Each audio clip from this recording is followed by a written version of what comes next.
Hi, I'm John. This is my show, An American Scheme. This is going to be episode 4. I'm going to get into the Diana Ross and Michael Jackson. Why I really believe that Diana Ross actually is Michael Jackson's birth mother. That she actually gave birth to Michael Jackson. That's Diana Ross is Michael Jackson's mother. So, I believe this thing, like I said before, I don't have DNA evidence, so I can't prove it that way. I believe that I have enough evidence to prove the story. I proved it to myself. That's the part I want to make it. I've proved it to myself. I believe this. I've proved it to myself. And I believe I actually have enough evidence. Once you get the totality of what I'm going to show you, I think it does come off as very much, no doubt at that point, anybody who shows what I bring will obviously say, okay, well, he's making incredible points, and his story, whether it's true or not, it's a valid question, and that's the main point of what I want to get. It's a valid question, and it's so valid that it's like it's in my head. It's in my head too much that there was no way I could keep it in. I had to come and get this out because it's in my head. I got to get it out. I can't just sit around. If this story was true, and I sat on it and it went through and it was true, it's just a thing that would have eaten me up. It's just something I couldn't deal with. I'd rather come out in the public. This is how much it eats at me. I'd rather come out in public and make these accusations and totally be made a fool of. That's better than the other option of actually being true and me not doing anything about it. So, okay, here, the Diana Ross...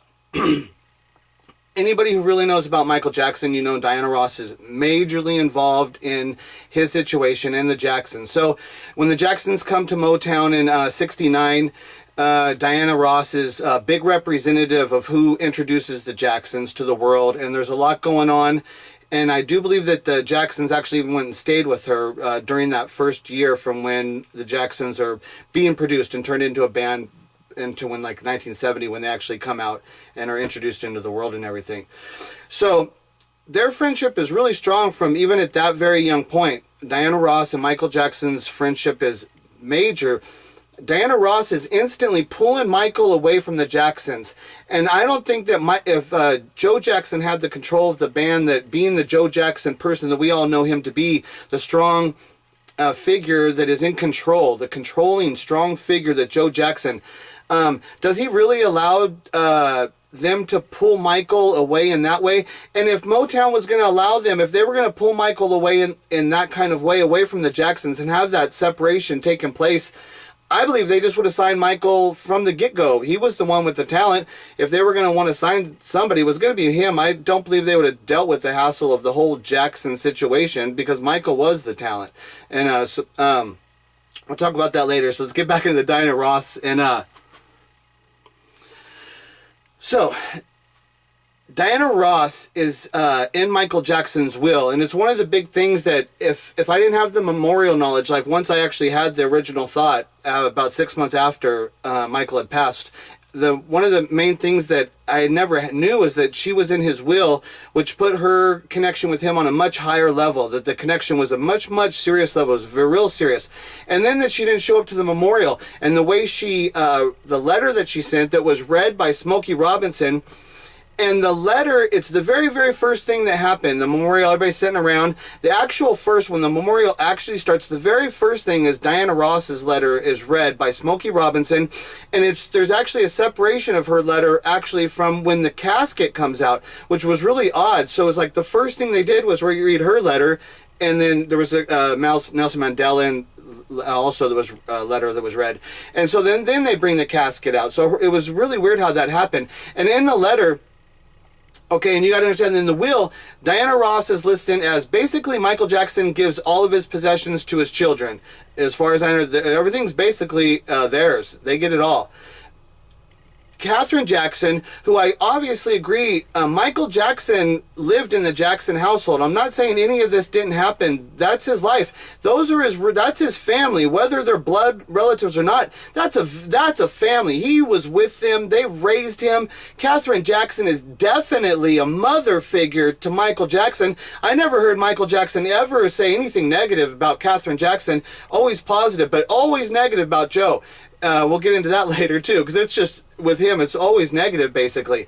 Because I believe Joseph was very controlling, because he did know the one thing about Michael, that it wasn't his kid. I don't think Joe, I've actually thought about it more, and Berry Gordy would not have told Joe Jackson who the kid's parents were. So unless Joe figured it out on his own, once Diana stepped in, and once he realized that this kid has musical talent, he came from Berry Gordy, the connection, and the kid probably had come from a musician, some kind of thing like that, and he probably could have figured that out. But whether he actually ever figured out exactly that the Diana Ross Smokey situation, will I don't know. That stuff we'll talk about later and stuff. So, okay, so in the will, Michael gives everything to his children, and Catherine Jackson gets guardianship over the kids. But if Catherine Jackson had passed away, and remember, Michael passes away early, so Catherine Jackson would have been more logical that she would have passed away first before Michael. So he gives it to Catherine Jackson because Michael is upholding the heritage of the Jacksons.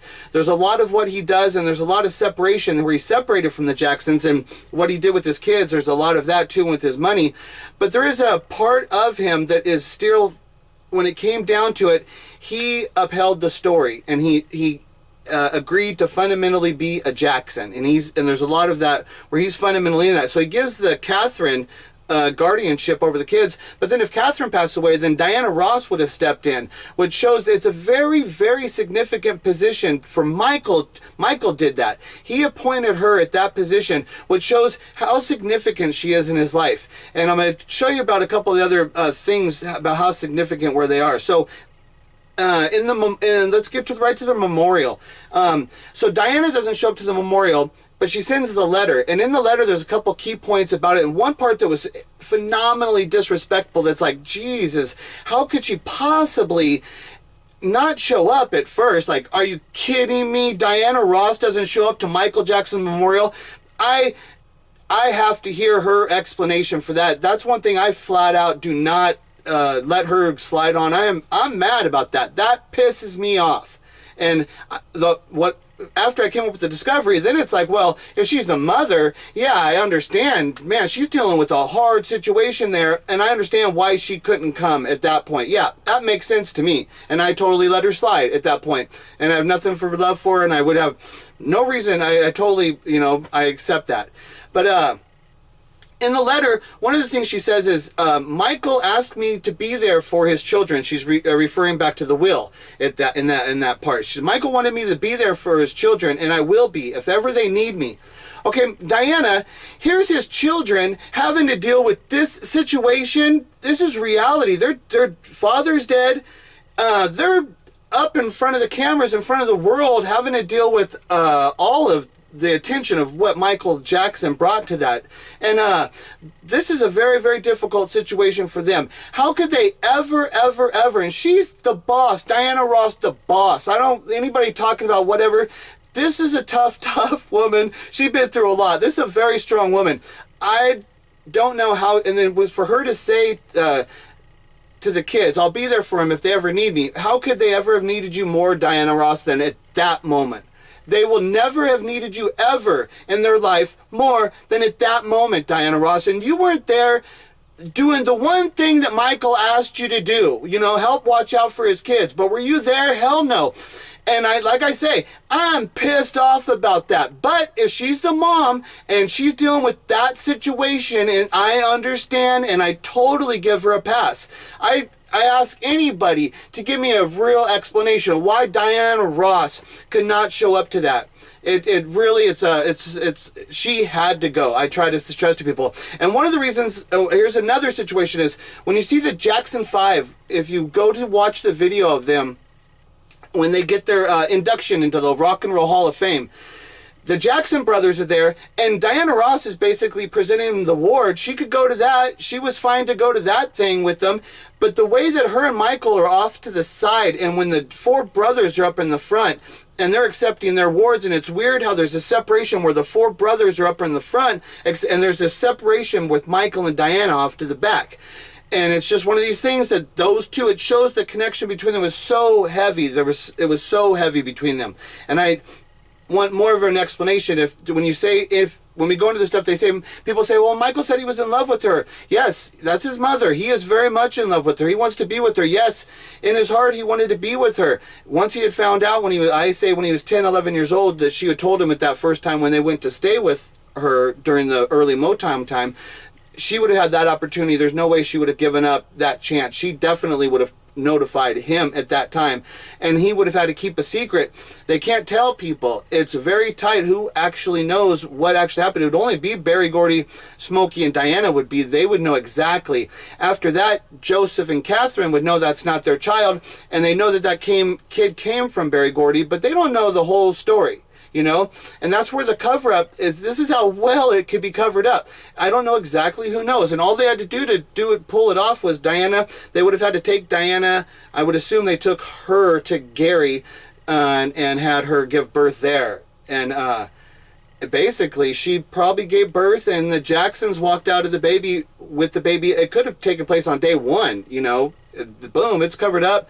They got it all covered up. Catherine Jackson, I heard her say with Michael, she was actually driving a car. She said she was driving a car at the time when her water broke with Michael Jackson.